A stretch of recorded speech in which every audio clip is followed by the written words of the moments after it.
TSMC. Who are they? Why the world can't live without them, and why superpowers both protect them and want to possess them. Everyone, the phone in your hand right now. Inside it are tiny chips that power everything, from the camera to the artificial intelligence you chat with every day. And what if I told you that almost all of the world's most advanced chips, whether they belong to Apple, Nvidia, AMD, or even those inside fighter jets, are all manufactured by the same company? A company on a small island. That company is called TSMC, short for Taiwan Semiconductor Manufacturing Company. I'm sure you've heard this company's name many times, but you might still wonder, why is there only this one company that can do it, and why are there no competitors? Today we're going to find the answer to how they manufacture more than 90% of the world's most cutting-edge chips. And what's even more astonishing is that TSMC doesn't design a single one of its own chips. It has no product brand of its own. It simply manufactures on contract. So why has contract manufacturing turned this company into one of the most important and influential companies in the world? Today we're going back to see how all of this began. Before we begin, don't forget to like the video and subscribe to our channel. And if you have any thoughts to share, feel free to leave a comment below. Now, let's get started.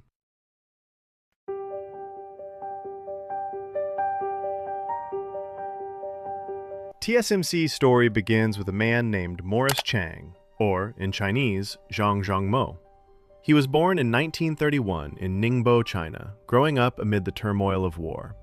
His family had to flee danger many times until finally, in 1949, he traveled to study in the United States. There, he excelled academically.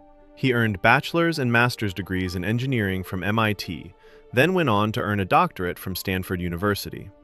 After that, he joined Texas Instruments, or TI, which at the time was a giant in the semiconductor industry.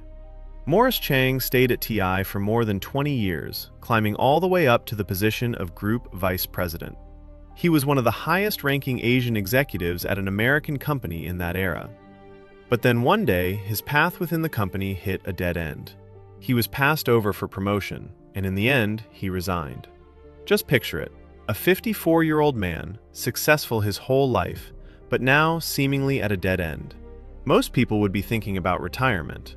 But then, in 1985, the Taiwanese government made an offer that changed everything.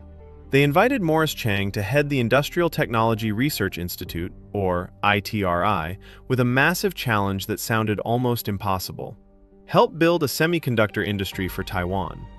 At that time, Taiwan was still just a developing country.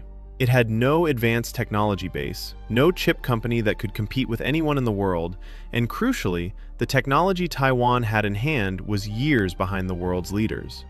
But then in 1987, at the age of 56, Morris Chang founded TSMC. Morris Chang himself once joked that he had started his own business 25 years too late, because other people start when they're young. But what he didn't yet know at the time was that his idea was about to transform the entire industry. Now we come to the heart of this story. So what was Morris Chang's idea? Why was it so revolutionary? I have to say, before this, in the chip industry, there was an iron rule. A company that made chips had to do everything itself, from design all the way to building its own manufacturing plant. Companies like this are called IDMs, for example, Intel, or TI, where Morris Chang used to work. The problem was that building a chip manufacturing plant, what's called a fab, was enormously expensive and incredibly complex, requiring billions of dollars in investment. The result was that anyone who had a brilliant chip design idea but didn't have the money to build a plant was finished. They had no chance of getting off the ground. This is exactly the gap Morris Chang saw. From his experience at TI, he understood that chip manufacturing would only get more complex and more expensive until most designers couldn't do it themselves. So what if there were a company that did nothing but manufacture? What would that be like? This is what's called the pure play foundry model. TSMC would never design its own chips, would never compete with its customers. It would only manufacture chips according to the designs its customers brought to it. Sounds simple, right? But this very simplicity was its power, because it unlocked the entire industry. Suddenly, anyone with a good idea could start a chip design company without having to invest billions to build a plant. Companies like this are called fabless. They only have a design team, no factory. Companies like Nvidia, Qualcomm, AMD, and thousands of others were able to come into existence because of this model. But when Morris Chang first proposed this idea, almost no one believed him. He went to ask for investment in technology from the giant companies, both Intel and Texas Instruments, and they all turned him down. In the end, he found a partner in Philips of the Netherlands, which agreed to transfer technology and grant important licenses. The big chunk of capital came from the Taiwanese government through its National Wealth Fund, which held a 48% stake. Philips held nearly 28%, and the rest belonged to private investors and wealthy families in Taiwan. To put it simply, TSMC came into being thanks to the determined push of the Taiwanese government, combined with Morris Chang's vision. But the early years weren't all smooth and beautiful. Morris Chang himself recounted that in the first year, 1987, the company lost money, and then lost money again. And in 1990, the early period was extremely difficult. But from 1991 onward, TSMC grew steadily and never looked back again. Now the key question is, why did TSMC not just survive, but go on to conquer the world? Let me summarize the main reasons. The first reason is trust. Morris Chang called TSMC the Switzerland of the chip industry because it positioned itself as neutral. Since TSMC has no brand products of its own and doesn't compete with its customers, customers feel comfortable handing over their top-secret chip designs to be manufactured. Just think about it. If you were Apple, would you dare hand your top-secret chip designs to a company that sells phones in competition with you? But with TSMC, which competes with no one, this trust is an asset of incalculable value. The second reason is insanely aggressive and continuous investment in R&D. TSMC poured enormous sums into research and development of manufacturing technology without ever stopping. Every year it had to run faster than its competitors, making chips smaller, faster, and more energy efficient. Once it got ahead in one generation, it won bigger customers. Once it had bigger customers, it had more money to invest in developing the next generation. This became a cycle in which the faster it ran, the further it left competitors behind. The third reason is a matter of time and the accumulation of experience. Morris Chang applied a theory called the experience curve. The more you produce, the lower the cost per unit, and the higher the quality becomes. Because TSMC manufactured for hundreds of customers, it accumulated a massive production volume, faster than anyone. That made it better and better, in a way competitors could barely keep up with. And the final reason is corporate culture and commitment. There's a story that captures this company's character well. In 1999, Taiwan was struck by a powerful earthquake. Morris Chang ordered his team to restore production capacity to 90% within a few days of the disaster. And they did it. This level of dedication is exactly what made customers around the world trust them completely. When you put it all together, the trust, the relentless investment, the advantage from experience, and a culture serious about its work and its role, TSMC gradually became a leader no one could topple. So, how big has TSMC become today? The numbers are staggering.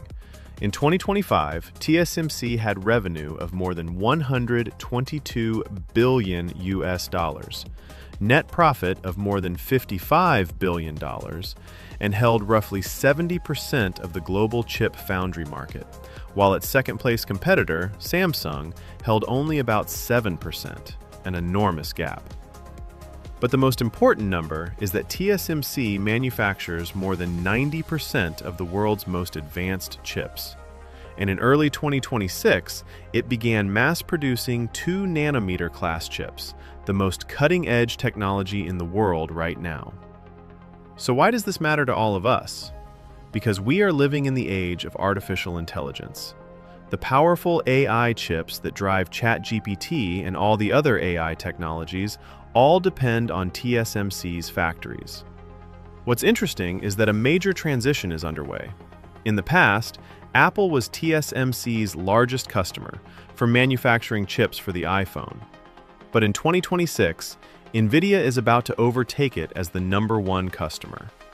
This reflects how the world has shifted from a mobile-first era to an AI-first era. And this brings us to the most important point: geopolitics. Because TSMC manufactures nearly all of the world's most advanced chips on the island of Taiwan, an island that China claims sovereignty over, this gives rise to what analysts call the Silicon Shield. The idea is that Taiwan's chip industry is so important to the global economy that if something were to happen, the whole world would be thrown into chaos. That gives superpowers like the United States an incentive to protect Taiwan, because if these factories stopped running, the economy and technology of the entire world would stumble instantly. Simply put, chips have become a shield protecting the country. For this reason, TSMC isn't just a company. It has become a factor in global security. The US has therefore pushed TSMC to set up factories in Arizona and in Japan to diversify risk. But what's notable is that Taiwan still keeps its most cutting-edge technology to be manufactured primarily within its own country, in order to preserve this silicon shield. Even chips produced in Arizona still have to be sent to Taiwan anyway. When we look back at the whole story, from a man who felt he was 25 years too late, from an idea that both Intel and Texas Instruments rejected, from a company that lost money in its early years, on an island that hardly anyone thought could make chips to compete with the world, today it has become the company that manufactures the brains for nearly every smart device on Earth. A company that, if it stopped running its machines for just a few days, would send the whole world trembling. TSMC's story teaches us many things. It tells us that sometimes the greatest innovation isn't inventing something new, but seeing a way to organize the old in a way no one had ever thought of. Morris Chang didn't just invent the chip, he simply saw who should be the one to make it. And it also tells us that long-term vision, patience, and trust can sometimes be more powerful than even the most cutting-edge technology. This, then, is the story of a small company with no brand of its own, which became the beating heart behind the entire digital world. That's about it for this clip. See you in the next one. Bye-bye.